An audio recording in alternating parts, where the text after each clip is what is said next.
Welcome student. आज हम chapter 8 पढ़ेंगे, cell the unit of life. तो बेसिकली इसमें हमें 5 टॉपिक्स पढ़ने हैं।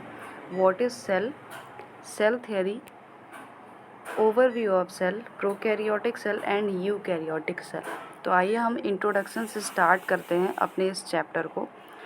When you look around you see both living and non living things. आप जब अपने आसपास देखते हैं तो आप लिविंग और नॉन लिविंग थिंग्स दोनों को देखते हैं।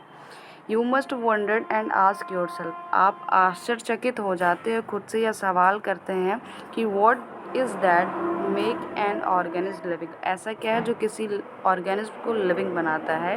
And what is it that an inanimate things does not have which a living thing has. और ऐसा क्या है जो किसी इनएनिमेट थिंग्स यानी किसी नॉन लिविंग थिंग्स में है और किसी लिविंग थिंग्स में नहीं है।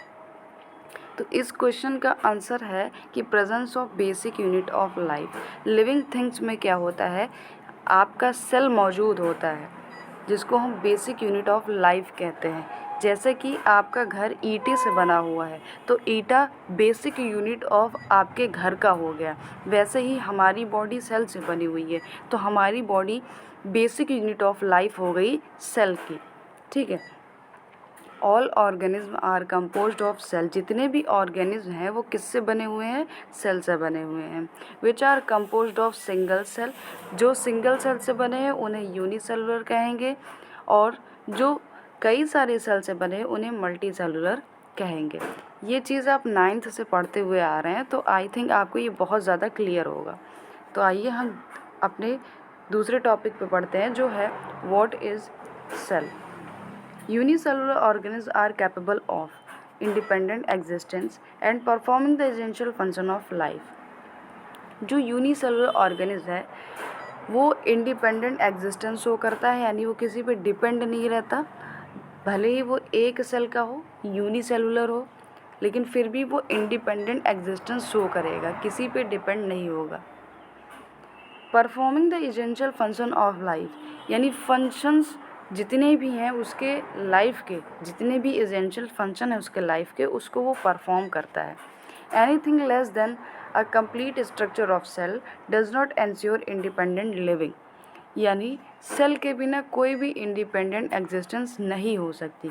एटलीस्ट एक सेल या सिंगल सेल तो होना ही चाहिए। Cell is the fundamental structural and functional unit of living organism. अब हमारे कुछ साइंटिस्ट के नाम आएंगे। हमने 9th में एक साइंटिस्ट को बखूबी से पढ़ा था जिनका नाम है रॉबर्ट हुक। इन्होंने पहली बार डेड सेल को देखा था, डेड सेल को देखा था, और इनको फादर ऑफ साइटोलॉजी भी कहते हैं। फादर ऑफ साइटोलॉजी भी इनको हम कहते हैं। तो ये हमारे 9th क्लास 8th के या 9th के चैप्टर में ये साइंटिस्ट हैं, हमें पढ़ाए जाते हैं रॉबर्ट हुक साहब के बारे में। यहाँ हमारे और कुछ साइंटिस्ट आएंगे, मैंने आपको ये बता दिया है क्योंकि इसमें केवल लिविंग सेल के बारे में बताया गया है, डेड सेल के बारे में नहीं बताया गया। तो एंटोन वॉन ल्यूवेनहुक एक साइंटिस्ट थे जिन्होंने पहली बार लिविंग सेल को देखा था। रॉबर्ट ब्राउन, याद रखिएगा ये रॉबर्ट ब्राउन है, रॉबर्ट हुक नहीं है। रॉबर्ट ब्राउन ने डिस्कवर किया था न्यूक्लियस को। सेल के बीचों बीच एक केंद्र पाया जाता है जिसको हम न्यूक्लियस कहते हैं। ठीक है। The invention of microscope and its improvement leading to electron microscope revealed all the structural detail of the cell, यानी माइक्रोस्कोप की खोज और उसके इम्प्रूवमेंट के बाद इलेक्ट्रॉन माइक्रोस्कोप आया जिसके द्वारा सेल की स्ट्रक्चरल डिटेल के बारे में हमें पता लगा।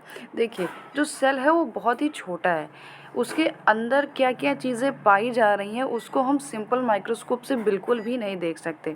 उसके लिए हमें ज़रूरत होती है इलेक्ट्रॉन माइक्रोस्कोप की। तो माइक्रोस्कोप की इन्वेंशन के बाद उसका इम्प्रूवमेंट हुआ, इलेक्ट्रॉन माइक्रोस्कोप आए, उसके बाद हमें सेल के अंदर जितने भी स्ट्रक्चरल डिटेल्स हैं उसके बारे में हमें पता लग गई। अब आते हैं हम अपना दूसरा टॉपिक पढ़ते हैं, सेल थियरी। सेल थियरी क्या है, इसमें भी कुछ साइंटिस्ट बताएंगे अपनी अपनी बातों को, उन्होंने जो जो काम किए, जो जो रिसर्चेस किए, वो चीज़ें बताएंगे। इन 1838 में हमारे साइंटिस्ट आते हैं मैथियाज स्केलेडन, जो कि जर्मन बोटानिस्ट थे। Examined a large number of plants and observed that all plants are composed of different kind of cells which form tissue of the plant.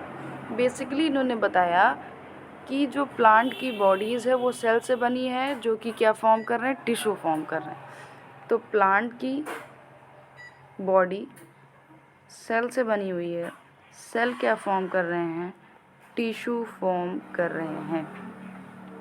इन 1838, याद रखिएगा, ईयर भी कभी कभी आपसे पूछ लेता है। इन 1838 मैथियाज स्केलेडन जर्मन बोटानिस्ट थे। इन्होंने ये बताया था कि प्लांट की बॉडी सेल से बनी हुई है और सेल क्या बनाता है, टिश्यू को बनाता है। तो आपको ये फ्लो चार्ट याद रखना है। अब हमारे दूसरे साइंटिस्ट आते हैं सेम उसी टाइम पे, एक साल बाद। ये 1838 में आ रहे हैं, ये 1839 में आ रहे हैं। थियोडोर श्वान, ब्रिटिश जूलॉजिस्ट, ये ब्रिटिश जूलॉजिस्ट थे।